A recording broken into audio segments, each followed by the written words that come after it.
Hey.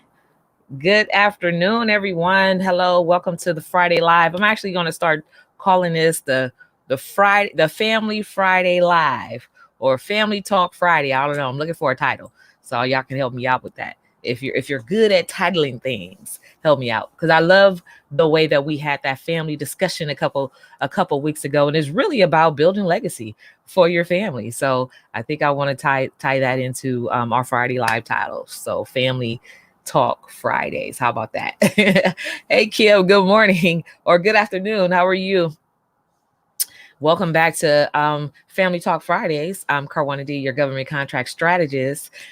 Today, I'm going to be sharing some tips on capability statement do's and don'ts. So I'm going to share 3 do's and 3 don'ts. So maybe I'll start with the don'ts, but we're going to talk about those capabilities and how to market yourself to the government. So you say you want to do business with the government, you're ready to sell your services to the agencies, but you don't really understand the process of how to get in front of those agencies, how to carve out opportunities, how to market yourself. And so today I'm going to talk about really marketing yourself and understanding the capabilities that you have and how to put all that together, the do's and don'ts. All right, is that okay? Hey, Tim, good afternoon. So earlier, I don't know if you guys checked out the live stream earlier when I was out in the field actually doing contract work on a construction site. So I always love to share because sometimes small business owners close out opportunities for themselves because they don't see opportunities, right? Or should I say, if it doesn't look like it fits their scope of work, they bypass it because they don't know their power. Okay, so hopefully that makes sense. So today I'm actually going to show you how to know your power and to leverage your power and understand where you fit in on industries and on projects that has absolutely nothing to do with your scope of work. It's just getting your piece of the pie. So let me know if where you're joining from. If you are joining me from the Facebook group, be sure to click on the StreamYard link so that I'm able to see your Facebook name, so it doesn't just say Facebook user. If you are joining me from on YouTube, be sure to like and subscribe, hit the bell notification, and welcome. I'm glad that you are here. Hopefully, these Friday lives have been empowering and impactful and very helpful for you. Of course, I've made it my commitment to come on and just encourage people because we want to see more folks, especially women-owned businesses, minority-owned businesses across the globe win with government contracts. Like, this has been one of the most impactful things for me personally, as well as I see how it's life-changing for a lot of my clients that are out there actually landing major contracts with agencies, doing work that they never even thought was possible by selling their services to the government. But this is definitely life-changing. It can help you build a legacy, yada, and all those things, right? But there's so many things. So what I want to say is there's so many different aspects, right? When it comes to government contracts, ask the ones who are trying to figure it out and have been trying to figure it out for years on their own, trying to piece things together. There's so many different aspects. If you go over to the SBA, their webinars, their workshops, you'll get a lot of information. Then you go to the PTAC and get a whole lot more information. And then you go to YouTube and get a whole lot more information. Then you go to Google and get all this information. But what I learned over the years is that too much information, when people have too much information, they do what? Absolutely nothing. Because you're just information hoarding, right? It's too many things to understand and learn, and you don't really know how it all clicks and how to make it work and how to make it work for you so that you can build a profitable business, right? So that's where I come in as your GovCon coach to show you step by step how it all clicks, what information is important to understand, and all the other information that's just extra. It's good to know, but it's extra. It doesn't put money in your pocket. It doesn't give you strategies. It doesn't teach you how to network and land contracts with primes or direct contracts with the agencies. It's just information to keep you busy. I'd rather be paid, right, than just busy. A lot of times we are busy doing nothing. busy going nowhere, consuming our time with information. Information does not equal paychecks. And it's really not all about the money, right? It's really not all about the money. It's really just about understanding how to leverage your business, right? Your empire, this vision that God has given you to elevate your lifestyle, how to leverage that to build generational wealth. And not only that, but to just change your lifestyle, to be able to have something to contribute back to society, to be, a beacon of light in a broken community, to show other people what can be done and what's possible. That's really what it's all about, the bigger picture. Okay. Hey, Maddie. And thank you so much. It says you are always impactful. Thank you so much. Tim got me spinning around chasing my tail. Yeah. Hey, Jacinda. Hello, hello, hello. So anyway, to get it today, I'm going to be talking about capability statement, the do's and don'ts. Like, of course, with all the different moving parts and the different parts that is connected to actually landing contracts, and of course, some things are more important than others. And of course, it's good to know, but there's a certain amount of information that will help you get the results. That certain amount of information is actually the steps that I lay out, of course, inside my program, which I'll talk about a little bit later. Hey, Tommy. Tommy says great stuff. But when it comes to marketing your service, that's one of the things, right? Of course, small business certifications, that's a part. Of course, understanding that you need to have a business in order to do business with the government, right? That should be common sense. You got to have a business in order to do business with the government, the entity that wants you to pay business taxes. So you can circle that money right back to the government. You got to have a business in order to do that. Otherwise, you're getting paid under the table. They don't do under the table money. They do real business because they understand the flow of cash and economic development and how it circles back to taxes and to government anyway, right? So you're just a player in the game, right? And it's okay to be a player in the game as long as you're benefiting from that. And so these are some of the strategies. Contracting with the government is one way to benefit from this economic development, the spin that's going on right now, with or without us. So anyway, y'all like my glasses. So I did a quick switch because I'm wearing these glasses because the lights kind of hurt my eyes sometimes. So the glare. So anyway, so let's talk about the capability statement. Some people are like, well, what do you do with a capability statement? What is a capability statement? I've never heard of a capability statement. Can you upload? How do you upload a capability statement to SAM? You can't. You can't. I don't know where people get that idea from, but you cannot upload a capability statement to SAM.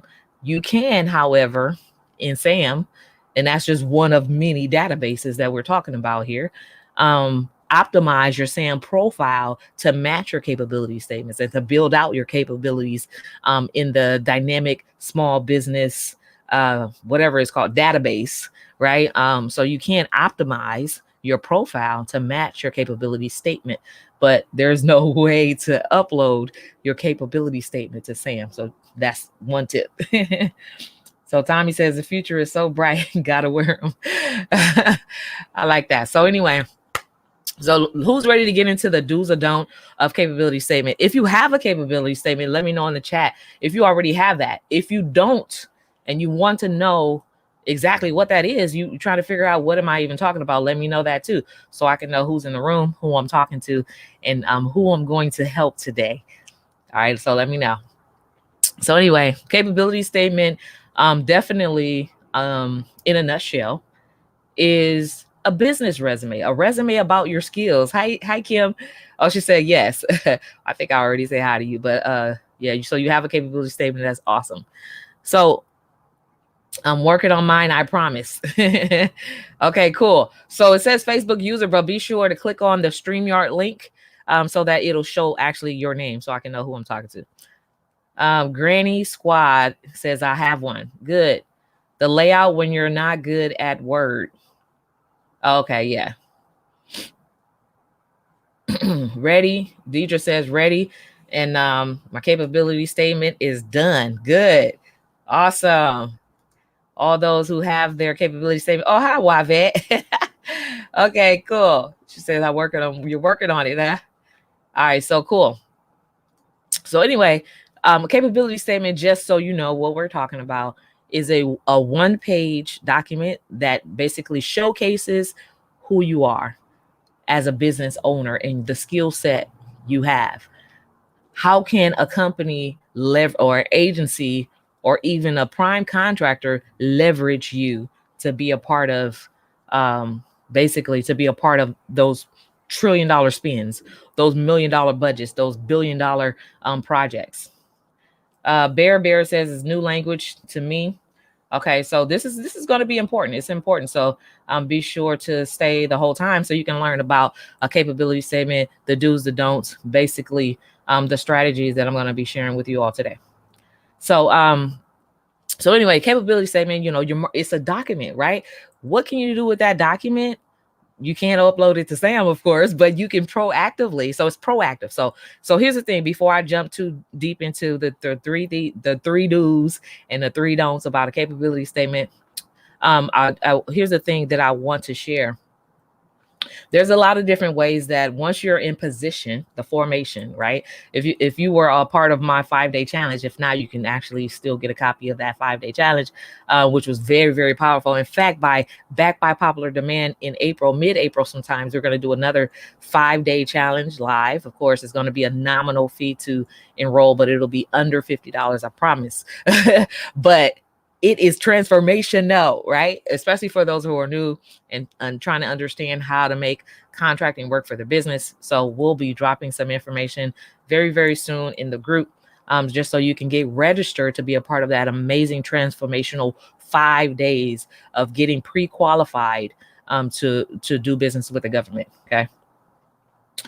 This information is very important. I'm stuck here. Yeah. So, and I'm going to talk about some of that stuff. So anyway, when you become, get information, get in position to become a government contractor, let's just say you have your certifications. Okay. That's just a step, right? I'm certified now. What?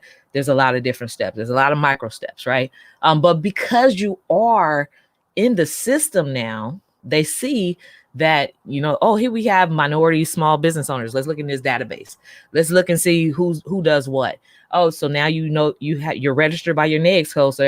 So we see who the women-owned construction firms are. We see who the women-owned catering businesses. We see, who's the minority janitorial businesses. So all of that information is in these systems, right? So there's 3 ways by which contracting opportunities are going to come at you. And I'll tell you what part that capability statements come in at. So one, proactive, which means proactively, you can look for opportunities in those bid databases and bid on them. Okay, that's proactive. That's one way. Number 2, passively, you can sit back and opportunities could come to you. And it does happen, right? Because these agencies, again, they look through those databases, or prime contractors. It's a public database. So anybody that's looking to meet their goals, they can see your business listed by those NAICS codes and where you are and the certifications that you have. And then they can send you an email and say, do you want to be a part of this project? Or an agency can say, hey, I see you're certified with our agency. We have a purchase order, which is under a certain threshold. We have a purchase order. Can you send us a quote for X, Y, and Z scope of work, right? That's passively. It's not a way to build consistent, sustainable income. It happens, but it doesn't happen regularly, but it still happens, right? Passive income. And then the other way is basically another proactive approach is reaching out to people, not just looking for opportunities, but you reaching out to people with your capability statement, doing an introduction. That's like handing someone your business card.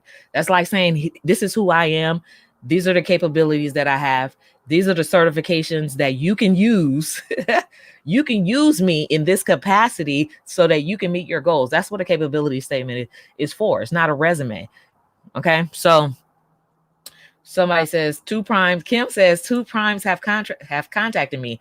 Exactly. That's what happens. You're in the database. they understand your capabilities, they know the certifications that you have, they're going to start reaching out, and it happens. It just happens actually to one of my clients as well. Agencies reach out to her for a 12-month contract. Now she's in her second month after working with me, she landed her first contract. Now here's the second one. That's a 12-month contract that she received proactive, well, passively, right? Passive. She just sat back and it came to her. So it happens. So Renee says, hi, Renee. Thanks for all the information you give. It's been very helpful. If you plan on taking a vacation, please watch this documentary about pandemic. Oh, I don't know what that is. I don't know what that is. But anyway, but thank you for sharing. I'm not taking any vacations anytime soon until my 6 week. Oh, I don't even know if I'm going to take 6 weeks off, but I'm going to take a couple weeks off after baby. So cool. The government exchange is carrying a lot. That's cute. Sheena. Hey, Sheena. So anyway, the 3 don'ts. Okay. Here's the biggest mistake. One of the biggest mistakes that small business owners make when it comes to growing a contracting business is they get basically discouraged because they look at this capability statement, one page. We're talking about a 1-page document that talks about your capabilities, right? And they get discouraged and don't do it. So the number one thing, one of the 3 don'ts is to don't overthink it. Just don't overthink it, right? It's simple. And guess what? Just like a business plan, just like a resume, just like a vision board, capability statements could be it could be improved over time. What you do want to do is just get it done, right? And so the number one thing that you don't want to do is overthink it. I'm doing well. Just to say, I hate making simple things hard. I'm listening in, and that's true. Like, you don't want to overthink it. Like, oh, I gotta tell them 5 things about me. I gotta write a 2-line bio about my business. That's hard.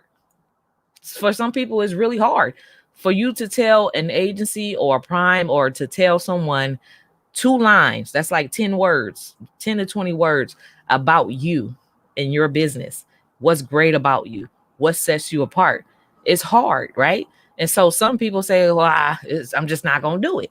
So you definitely don't want to just overthink the process, right? Because it will change as you grow. You can fine tune it as you learn more things about your business. You can fine tune it as you learn more about how other people with your scope of work are marketing themselves. You can adapt some of that language, right? But you definitely don't want to overthink it. And the reason why that is important is because if you can't say 10 good things about yourself on a short capability bio, right? There's some sections in the capability statement that you have to complete. One is like a short bio, who we are. I'm a woman-owned business certified in the state of blah, blah, blah. I provide X, Y, and Z. Our mission is to do X, Y, and Z, or we believe in safety is our number one priority, or whatever, right? Those types of that little brag, right? If you don't know a 10-word statement brag about your business when it comes to bidding, and they're asking you to write a 5 to 10 page document about your business, what's great about you, what's different about you, why would we choose you as opposed to choosing someone else? How are you going to do that? So it starts with the simple things. Don't overthink it. All right. Do I need to list each event or summarize the ones I've done?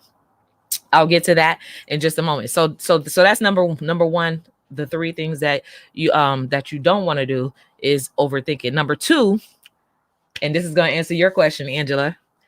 Don't clutter it. A capability statement, you may have 1 million capabilities, 200 NAICS codes that you can add to your capability statement, right? You don't want to include 200 codes, you just don't. You don't want to, if you have 2 different businesses that's in 2 different industries, you don't want to confuse your brand. You can't talk about I'm a doctor over here and I'm a plumber and put that on the same capability statement. It doesn't make sense. What do you specialize in? So you can possibly have, and this is what I suggest, if you're in those like two different types of worlds and industries, or you have a million things that you do or want to do, you can have multiple capability statement, but let them be specialty to a specific industry. Let them be specialized for a specific niche of work so that you're known for that specific niche of work from that capability statement. It's not a confused brand. People can look at your capability statement and know exactly what it is that you do. So you don't want to clutter it. So if you have a million things that you've done, if you've have a huge past performance history, no, you don't put everything, because it'll go well beyond. Either it's going to go well beyond one page, or the font is going to be so little they're not going to read it anyway. So you can't fit it on there. So you want to do pick at least between 5 to 7, of course, top past performance things that you've completed. Past performance, by the way, doesn't mean past performance with government.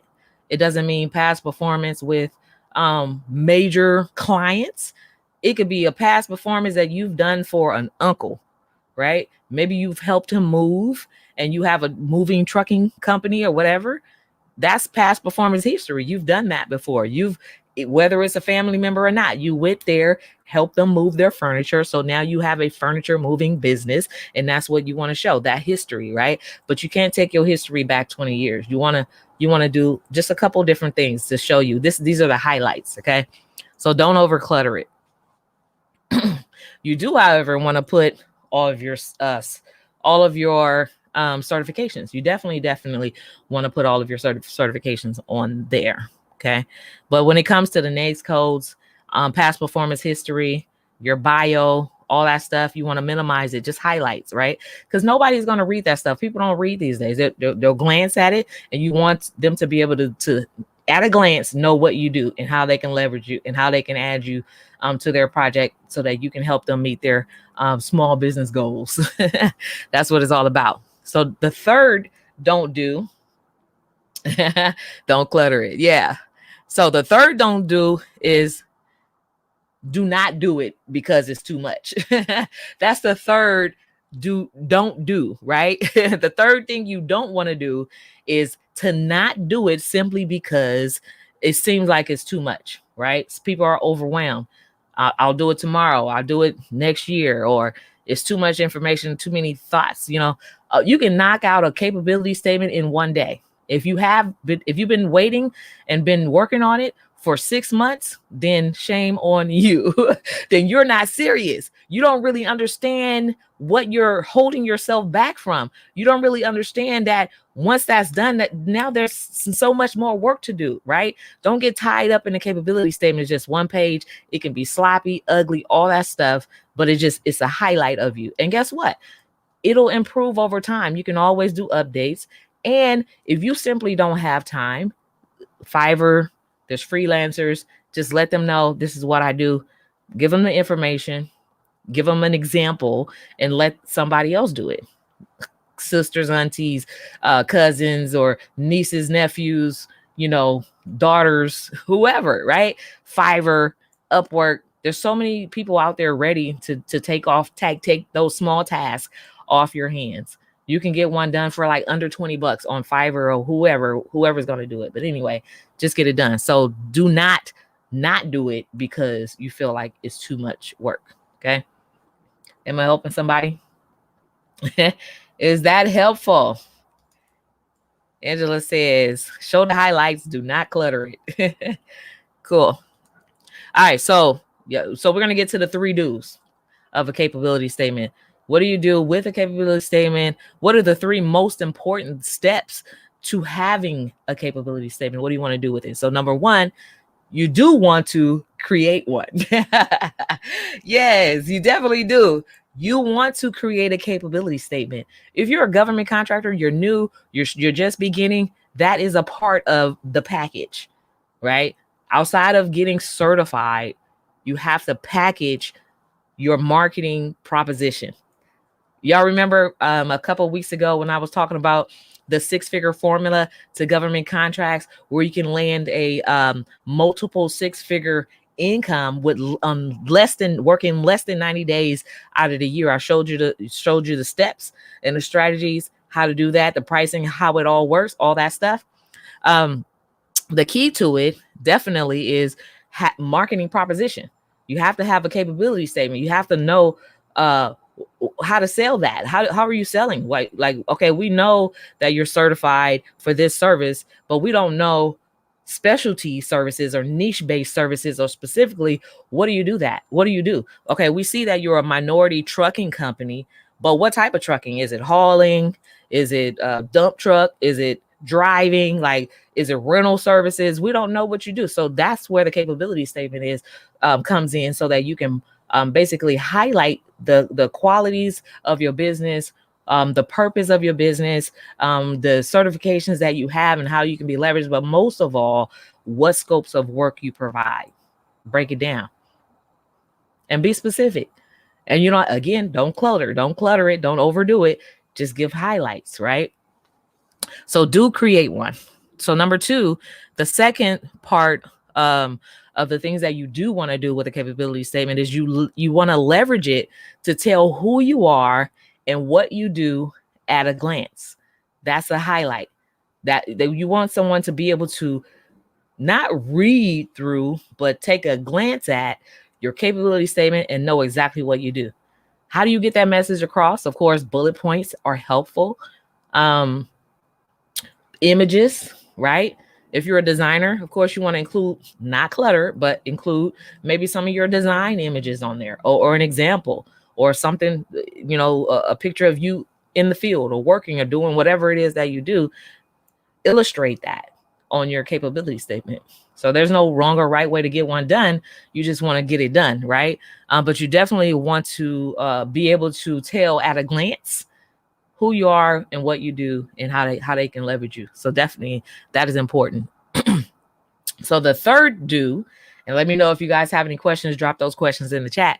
The third question is the third do, the thing that you do want to do with your capability statement is use it as a marketing tool. And I say that because it can be confusing when you're new and don't really know the steps, the strategies, and how it all works and clicks together. Some people will put a capability statement in a proposal package. They didn't ask you for that. That's not what it's used for. You don't bid with a capability statement. It's not a bid. It's not your resume. It's a capability statement. It's a marketing tool. So as an introduction, that's just like reaching out to an agency and saying, hey, I'm registered with your agency, just looking for opportunities. This is who I am. I'm attaching my capability statements. That's like leaving a business card. You go to a networking event, Meet the Primes event or whatever, shake a hand, leave your capability statement. It's like leaving a business card. I've seen in the field, a business card capability statement where on your business card, you have your MBE, WBE, like all your certifications. And on the back, it has like bullet points of scopes of work or whatever, NAICS codes or whatever it is, right? You can do that. You can be creative, right? There's no right or wrong way. There's no specific format. You can be as creative as you want. You can think outside the box or whatever. But at the end of the day, you want to know how to leverage a capability statement to get your foot in the door, to get opportunities, and to let people know who you are and what you do, right? You definitely want to include your brand. Do you have a logo? If not, I recommend that you create one. You want people to see a brand and make it synonymous with what you do and who you are as a business. You want them to look at your brand or see your brand or see your logo somewhere and say, oh, I know who that is, right? At some point. But in order for you to do that, you have to be marketing. Okay. This is not a social service program where you sign up and money is just going to flow, right? You have to be willing to do the work. Having a capability statement is a part of the work and a strategy. And I just broke down to you how to leverage it as a tool. It's a marketing tool. It's just like a business card. It's just like a website, right? All of those things are marketing tools, but it's a marketing tool that you can send to someone via email, in person, at a networking event or whatever, and they'll have it and they know who you are at a glance and how they can use you. Okay. Let me know what questions you have. So hopefully that's helpful. Okay. Even if you have like templates, Jacinda, even if you have a template and you know what you do and you haven't gotten it done yet because you're not familiar with Word or the software, go to Fiverr, let them handle it. Don't even worry about none of that stuff. If you're not a designer, don't worry about it. Hire someone to go design it for you. There's Canva.com, free. It's a free graphic design program that you can actually build out your capability statement for free and download it yourself. They have templates that you can start with if you're not good with Word. Okay. But just get it done. So good question. Granny says, let me see.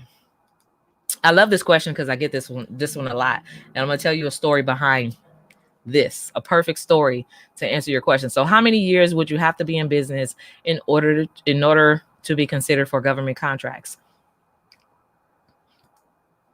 As y'all know, I specialize in showing small business owners how to do business with federal, state, and local.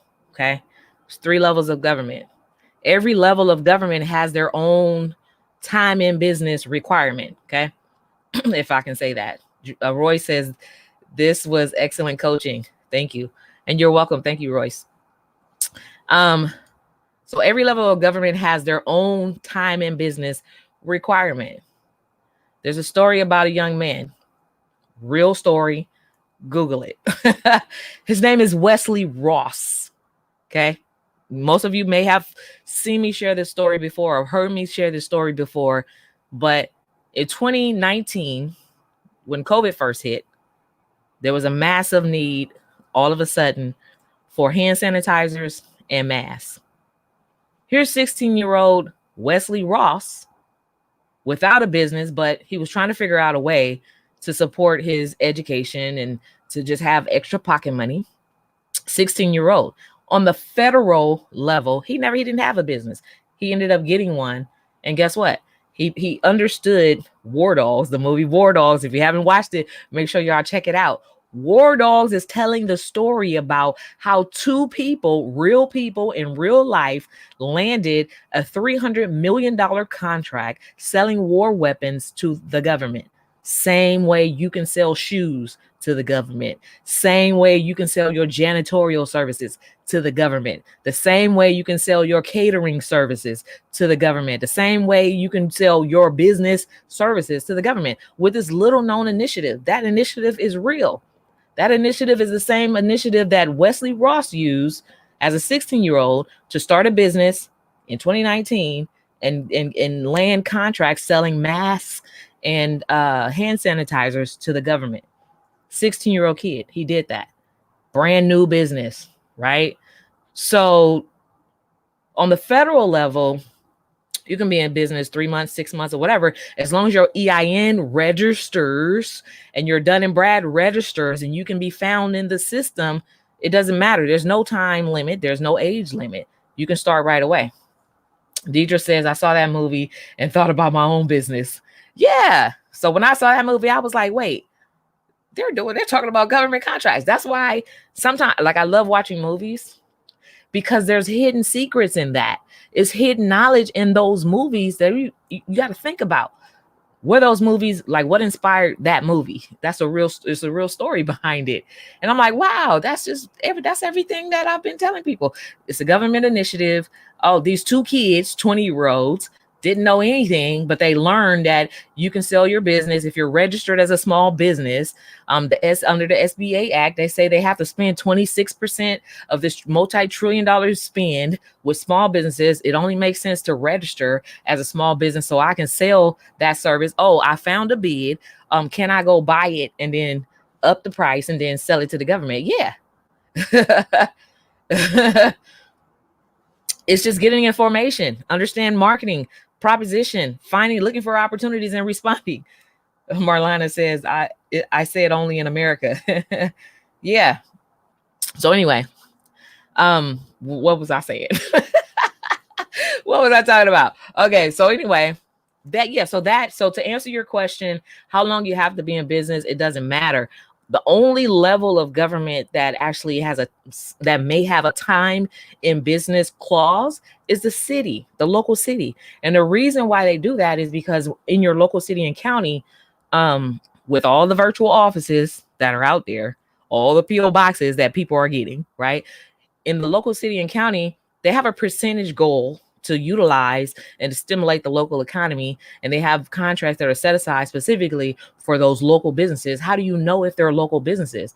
Well, they have a local business license and they have to be locally in that city, right? Vested in that city for, some people say, some cities is based on your city, say 6 months. Some say 12 months. It depends. Some don't have no time limit. So it all depends. And you will hear a lot of people say a lot of different things, but this right here is what I know. This is what I know from the inside out. This is what I know. So it depends on your city, right? The state and federal don't have those limitations. Mostly you'll find that limitation at the city level. And the reason why is because if there's $1 million contract for a local business, right? A local business in your city that's set aside for specifically for those businesses that are in that city. And here's somebody from a whole nother state saw that opportunity and they decided to go bid on that and get a PO box that in that city. It's unfair. So that's why you got to be vetted, invested in that particular city. And so that's why locally during the certifications, they want to see that you've been there, you got your business license there. It's not a PO box. It's not a virtual office, but it's an actual office space. They want to see your face. They want to come out to see your office space, that you're in the city, all that stuff before you can even partake in that set aside contracting opportunity. So hopefully that answers your questions. Hey, Twan Gotti. What's up, Twan? You from my city, y'all. Good to see you on here.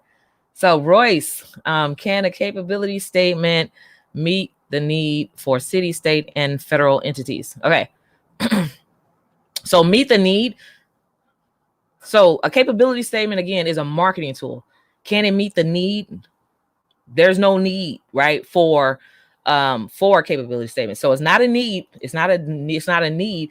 It's just a marketing tool. It's just like just think of it as a business license, right? You got or a business card. Let's just say, let's think of it as a business card, right? Here's your business card. There's no way an agency will have a need for you to have a business card, but it's beneficial if you meet someone at an agency to hand them your business card so they know who you are. So that's all it is. So the need, your capabilities can meet a need, but not the statement, right? So, for example, let's just say, I don't know what it is that you do, but let's say, for example, your state is looking for someone to do a recycling contract, right? They're looking to give out this recycling contract to a small business, and you do that. Your capability is that you do that. You have past performance history. You understand, you have your recycling trucks, you have resources to fulfill that.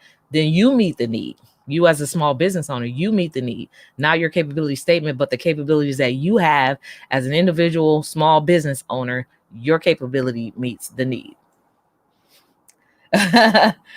Twine says, I'm loving this, and I shared it as well. Thank you so much for sharing, Twine. Cool. All right. What other questions do you guys have about the capability statement? You have to understand how to market your capabilities. So the 3 don'ts is don't overthink it, don't clutter it, and don't not do it because you think it's too much work. It's 1 page.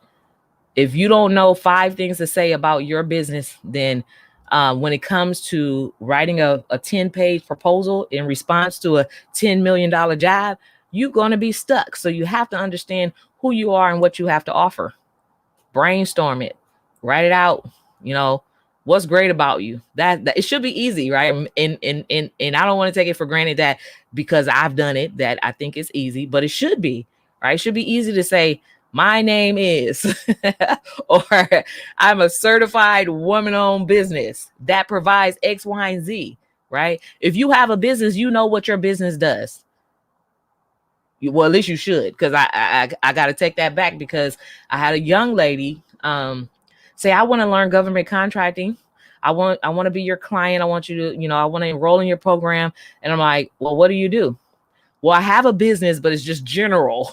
I can do anything. I don't know exactly what I want to do, what opportunities are out there. Well, how do you have a general business? When you got your business license, they ask you for your NAICS code or the industry or the service that you provide. You don't know what you do, right? Because I'm not just going to work with anybody. I want to work with those that I know I can help get results. If you don't even know what you want to do or know what it is that you do, I can't help you. What I can do is guide you to NAICS.com and figure out what scope of work you want to provide, then come back, right? But I don't take nobody's money that ain't ready. If you ain't ready, I'm going to let you know. You're not ready to go to this level. Start here and then come back. Yes, I do. Do you do coaching for contracting? Yeah, that's what I do. Yeah, so that's what I do. So anyway, my coaching program includes everything from how to get started, how to position yourself, how to read bids, how to respond to those bids, how to land the contracts, how to price your services, all of those things. Everything that you need to be successfully landing contracts in your 3 to 6 month period or whatever, in the first 3 to 6 months. If you go into business, let's say you start a business, you learn about my program, you enroll, you will be profitable within your first year. Not 2 years to 5 years and you just started a business and you ain't made no revenues, but you will be profitable, highly profitable, multi-six-figure profitability within your first 6 to 12 months of working with me. That's a guarantee. That's what I know. And I'm not just saying that. This is what I know, right? So our clients, but you got to do the work. But these are the results that my clients are getting. These are the results that they have. 3 to 6 months, they're landing contracts. Maria landed her contract with the Department of Army. Now she has 2 with them 3 months after working with me. Sharita landed contracts and now she has 2 of them 2 months after working with me. I'm just saying, this stuff is real. War Dogs was real. Wesley Ross was real. The lady that I shared information, she's a service-disabled, veteran-owned small business, woman-owned, that landed a $900 million contract. That happens. I know a person personally who landed a multi-million-dollar contract per year recently. And I've been talking to them about certifications and government contracts for years. They didn't get it until they got it. So you never know what you don't know until you get it, until you know it. You don't know what you don't know until you know it. Some people say, oh, well, I want to work with you and I already know all of this. I already got all my certifications. I just want that one part. That is the cutest, most adorable thing. Like, I think it's so funny because I asked, well, if you have all of these things and you know everything and you have all those certifications, how many contracts have you landed? 0. Okay. You're missing the system. I don't care if you think you know it. You don't know what you don't know until you know it. And you're like, oh, I thought I knew. Because if you knew what I knew, you will be the one here telling the stories, sharing the process, sharing the system, and empowering other people, not trying to figure it out. Okay. You don't know. If you have the certifications and you're not landing contracts, there's something missing. There's common sense. There's something you're missing. There's a system, a strategy. There's some things that make it work. Those things I've come to master. Those are the things I've come to learn and understand. And then I teach it. I duplicate that. Why? Because I believe in empowering other people.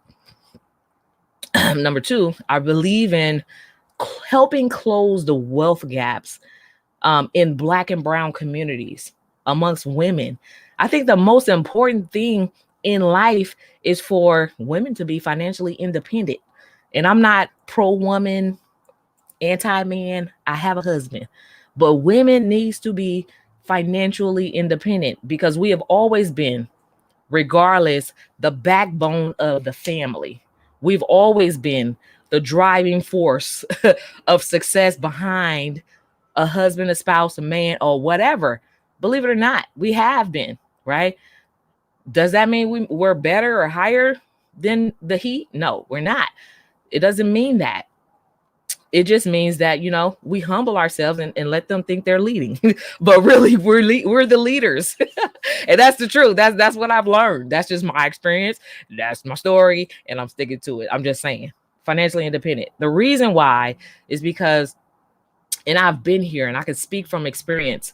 When I was married before and my spouse was like, "Oh, I think you're you don't need me because you're too financially independent." And so I quit my job, all that stuff, and I'm like, I want him to feel like I need him because that's what makes some men feel like they're macho, they're men, right?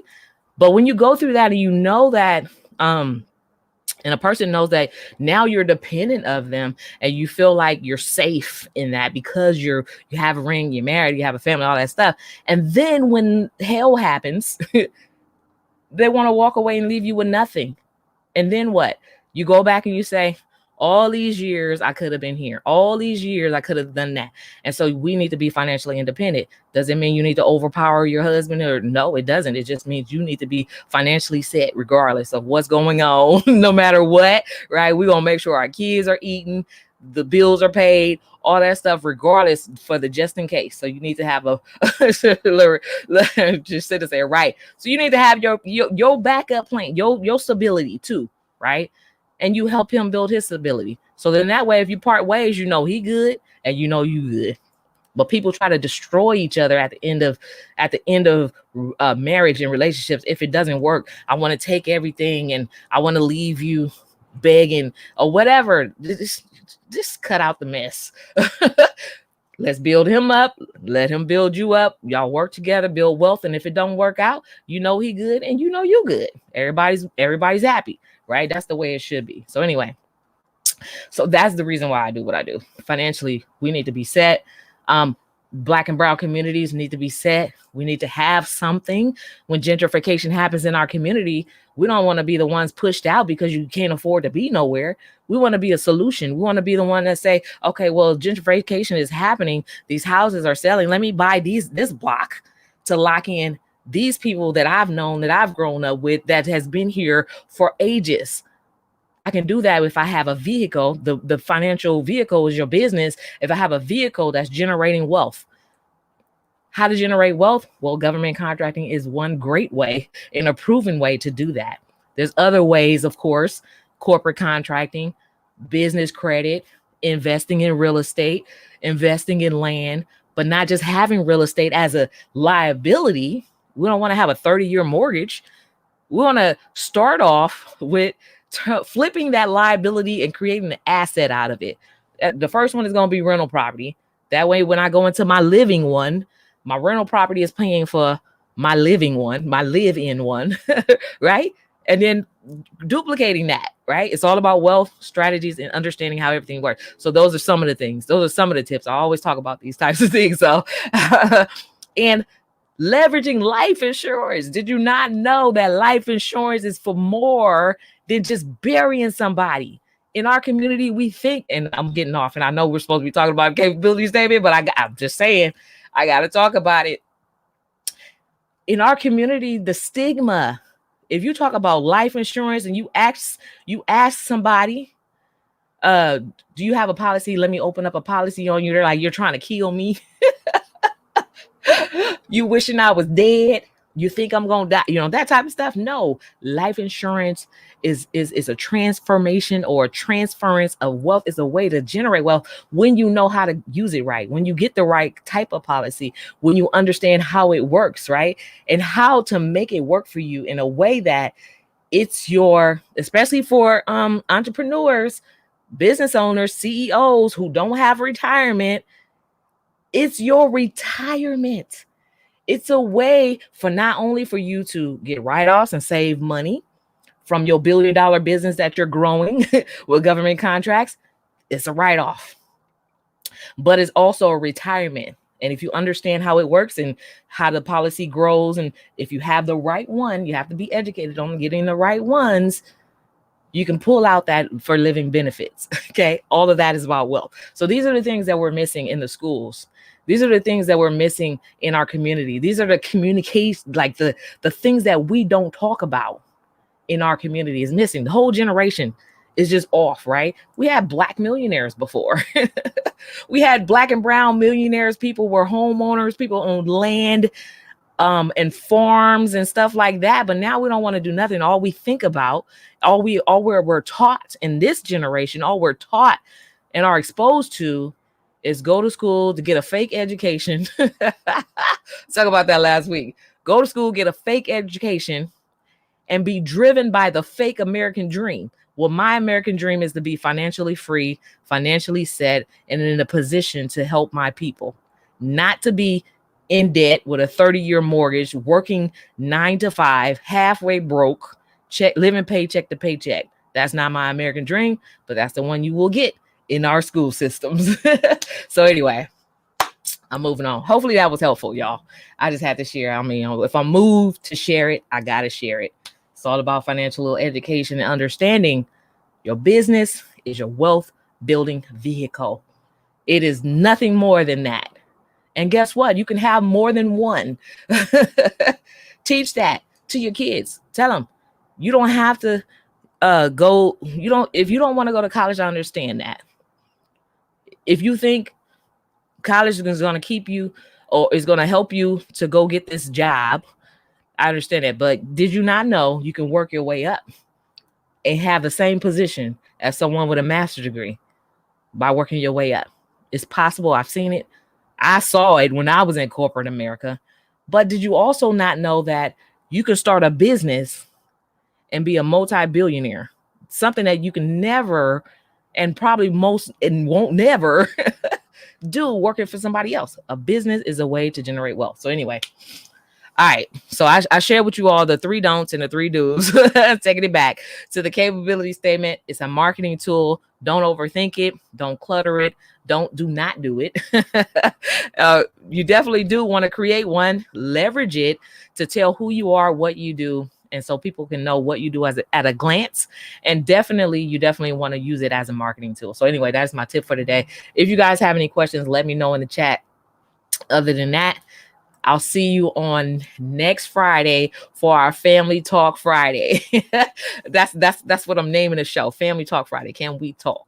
That's what I like. I like to have family discussions because these are the things that we're missing and we've been missing, and we got to be the ones to bring it back. Hey, Ronay. Hey, cousin. Yes. All right, cool. All right. So I don't see any questions in the chat, but again, like I said, coming up very, very, very soon in mid-April, you guys will be we'll be sharing some information about the upcoming 5-day challenge to help you get pre-qualified as a government contractor for those who are not landing contracts. I don't care if you think you know it. I don't care if you think you have all your certifications. I don't care if you think you can figure it out. If you're waiting on PTAC and you think they're going to give you the answer, this is going to help you get to that next phase. Okay. So be sure to register for the upcoming 5-day challenge. We'll be dropping the information about registration very, very, very soon. But in the meantime, if you want to schedule a call with me and my team to work with us, if you feel like you're ready. And so we're in month 3. So we have 10, how many months? 9, 10, 11, 12. So we got 9 months left in the year, 9 months left. For those who are ready to land contracts, before the year is out, we got 9 months. And I'm saying the period between my clients landing contracts is like 3 to 6 months, right? If you want to make 6 figures in the next 6 months, you need to come work with me, period, point blank. I'll show you the system. I'll show you the numbers. I'll show you exactly how to do that. I'll show you exactly how to get in position. I will be by your side to make sure that you know how to do this so that you can get to that bigger picture, okay? So if you want to do that, be sure to join me to schedule a call or apply to work with me at trillion-governmentcontracts.com. I'm going to post that, trillion-governmentcontracts.com. That's where you submit your application to work with me, okay? I need a call with you and your team. Oh, yeah, so Ronay, yeah, so definitely I'm going to send you the link to schedule a call with me, okay? Because, and the reason why I say that is because there is last year I was on here and I shared with you guys, there's a $70 million contract in this, in the Bay Area with the Department of Transportation. This is how you do. This is where you go to be a part of that. This is how you get in alignment, right? Of course, you share it with everybody, and not everybody's going to do the work. But there are a couple of people that I do know that landed contracts. I'm on that project as well. But here today, here's another one. $48 million on the table. They're looking to work with minority small business owners who are certified as DBEs in the San Francisco Bay Area. Okay. And did you not know that you can be out of state and register with the Department of Transportation in California and be a part of that project? So anyway, just wanted to throw that out there. $48 million on the table. There's some money to talk about, right? So no matter what it is that you do, I specialize in showing you how to find scopes outside of scopes. If you don't see something, of course, this contract is going to say something that you don't do. It could be trucking, plumbing, whatever, construction, all this stuff, right? I'm going to show you how to carve out a scope and be utilized as a DBE. What the title say don't matter. Okay, you got to claim your piece, and that's what I show you. But anyway, $20governmentcontracts.com, schedule a call with me. So that's why, Renee, we need to talk for sure. If you have that certification, we need to talk so I can help you understand how to get your piece of the pie. It's right here. Those types of contracting opportunities come all the time. So it's just like, get information, don't play with the game. Get information, don't play with the game. You know, so you have to learn to invest in yourself.